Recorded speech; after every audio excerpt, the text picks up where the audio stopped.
In today's video, I am going to teach you how to identify and remove bot traffic in Google Analytics. Bot traffic can quietly distort your reporting.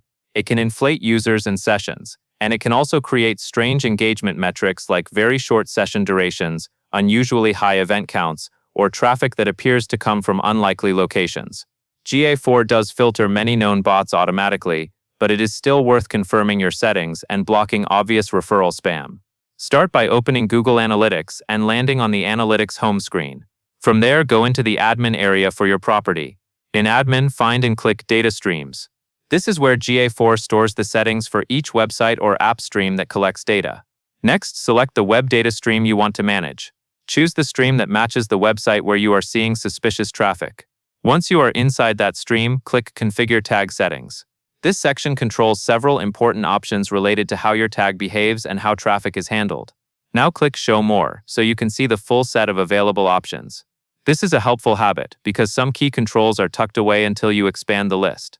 From the expanded options, click List Unwanted Referrals.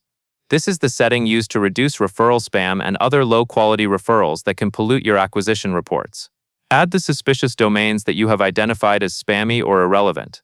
A practical tip is to confirm the domain inside your GA4 acquisition reports first, so you are not excluding legitimate payment providers or third-party tools that you actually need for accurate attribution.